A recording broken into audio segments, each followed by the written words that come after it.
আসসালামু আলাইকুম। কেমন আছেন আপনারা সবাই? আশা করি অনেক ভালো আছেন। আপনাদের দোয়া এবং ভালোবাসা আমিও ভালো আছি। যাই হোক, এই তো আমি চলে গেছিলাম আমার মামা শ্বশুরবাড়ি। তো আমার মামা শ্বশুরবাড়ি হচ্ছে কোটডা। তো এটা কোটডা পূর্বপাড়া বলে। তো একদম তিতাস নদীর কাছে ওই যে বাড়িটা দেখা যাইতেছে, ওই বাড়িটাতে ছিল। আর ভাইয়া এখন নতুন করে এখানে বাড়ি করছে। মানে একদম কোটডার সাথে মিলে গেছে। এটা পূর্বপাড়া ধরে। তো এটা ব্রিজের হচ্ছে দক্ষিণ পাশে। তো এই জায়গাটা কিনছে নাকি, একখানি জায়গা কিনছে 4 লাখ টাকা দিয়া। আপনাদের সাথে টোটাল কথাটা আমি বলি, একটা বাড়ি করতে কত টাকা খরচ হয়। 4 লাখ টাকা। তো মাটি ভরাট করতে গেছে গা আপনার 10 লাখ টাকা। তাইলে 4 লাখ টাকা দা মানে জমি কিন্তু সস্তায় কিনছে, মাটি ভরাট করতে গেছে গা 10 লাখ টাকা। তাইলে কত পড়ছে জমির মূল্য এখন বুঝছেন। তো আর ভাইয়ার গড়টা করতে গেছে গা 28 লাখ টাকা নতুন বাড়িতে।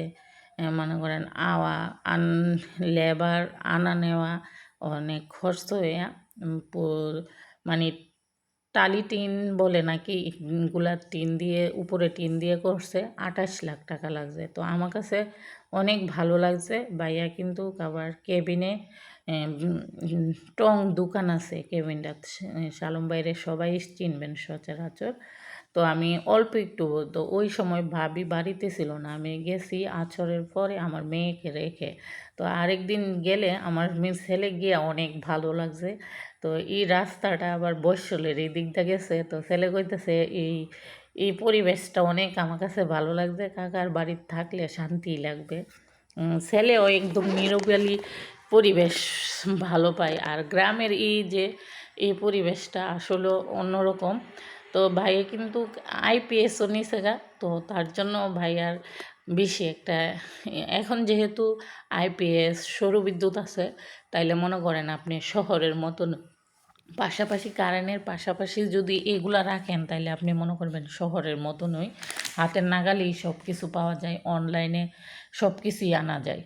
তো এই তো ভাই আবার গৃহস্থির কাজ করে, তো তার জন্য তো আমরা আয়সা পড়তেছি এমন সময়, এই যে ভাইয়ার বাড়ির সামনের মানে সাইডটা। তো আমি আয়সা পড়ছি বাড়িতে, আয়সা দেখি ভাবি আবার কাপড় নিয়ে এসে, এক ভাবিরে আমি পরামর্শ দিছিলাম।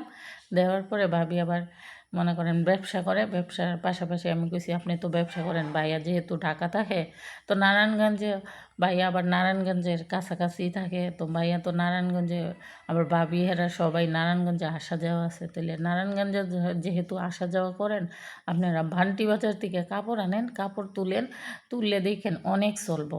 হ্যাঁ, আর ভাইয়া তো আসে কয়েকদিন, মাস শেষে তো আসে, তাহলে মাস শেষে যদি মনে করেন আপনারা কাপড় উঠান তাহলে অনেক চলবে। তো ভাবি ফার্স্টে আমার কথাটা কইতাছে পুঁজি নাই, পুঁজি নাই, পুঁজি থাকলে আমি তুলতাম, অনেক দিন ধরেই বলতেছি।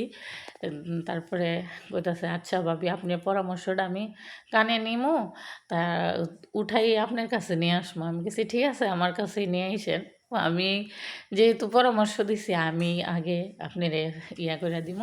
তো তারপরে আমার কাছেই নিয়ে আসছে কাপড় আইনা। এখন ভাবি আনছে ব্রাহ্মণবাড়িয়া থেকে, যে কোনো দোকানের সাথে কথা বইলা আনছে। তো জমজম আনছে। এই জমজম কাপড়গুলা রাখছি আমার ভাইয়ের বউর জন্য, নতুন বউর জন্য।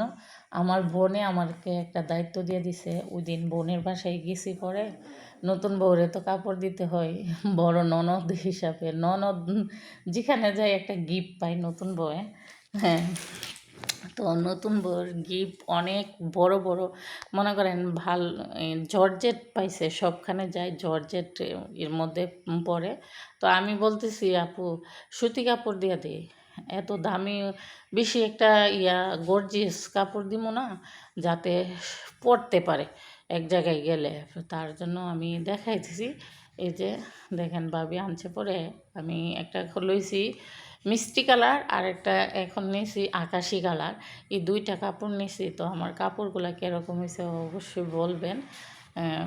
আমি একসাথে দুইটা কাপড় হয়ে গেছে। তো একটু যদি লেস বা ডিজাইন করে বানা, এটাও কিন্তু সবসময় পরার জন্য বা কোথাও গেলে করার জন্য, পাল্টাইয়া কাপড়টা পরার জন্য অনেক আরামদায়ক হবে। হ্যাঁ, আমি নতুন বউরেও দেখাইছি, পছন্দ হয়েছে। তা আপনাদের কাছে কীরকম লাগছে অবশ্যই বলবেন। তো যাই হোক, এখন মামার বাড়িতে যে সময় যাই, মামাদের আগের পুরাতন বাড়িটা কীরকম আপনাদেরকে অবশ্যই শেয়ার করবো। হ্যাঁ, ওই বাড়িটার থেকে এই দুইটা মামাতো বাড়ি যেহেতু বাইরে এসে পড়ছে, আমার কাছে ভালো লাগছে। ওই বাড়িটা একদম গ্যাদারিং হয়ে গেছে। গ্যাদারিং কি, এই মাটি ফালাইয়া ভরাট করতে কিন্তু বললামই তো, এখানে 10 লাখ টাকা লাগছে মাটি ফালাইয়া ভরাট করতে। তো ওই বাড়িতে সবার সমর্থন হয় না। 4টা ভাই, তো 4টা ভাইয়ের মধ্যে 4টা না 5টা জানে এরা ভাই। তো সবার তো আর্থিক অবস্থা এক না, বুঝছেন। একজনের টাকা হইলে আরেকজনের টাকা হয় না। ওই হিসাবে গিয়া মাটি ভরাটও করতে পারে না এরা, আর বাইরে মনে করেন দিকে বাড়তেও পারে না। এই একটু একটু জায়গার মধ্যে ঘর উঠে উঠে একদম ইয়ার মতন বানায় ফেলছে, জেলখানার মতন। আমার কাছে লাগলো জেলখানার মতন।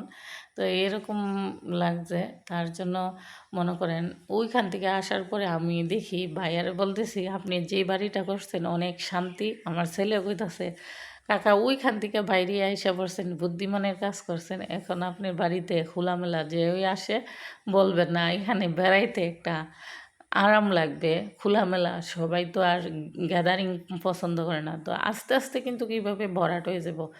প্রতিটি যে রাস্তাটার সাথে, এটা বৈশলের দিকে বলে রাস্তাটা ইয়ে হয়েছে। তো বৈশলের দিকে যেহেতু অ্যাড হইব, তখন আস্তে আস্তে বিক্রি হয়ে যাব সব। আর অলরেডি এখনই বিক্রি বিলে হয়ে গেছে, যাইতেছে 8 লাখ টাকা কানি, 9 লাখ টাকা কানি। রাস্তার সাথে মাটি দেওয়া ভরাট করার পরে ভাইয়া করছে, আরও ভাইয়ার বাইও করছে। মনে করেন হেতের দামও বাইরে গেছে কানি হিসাবে। এরকম 10 লাখ টাকা কানি, এইরকম মূল্য আসা পড়ছে। তো আবার এই 10 লাখ টাকা ভাইয়া কিনছে 4 লাখ টাকা করে। আর যদি মনে করেন আবার কিনে 10 লাখ করে, তাইলে মাটি ভরাট করতে লাগবো মনে করেন 10 লাখ, আবার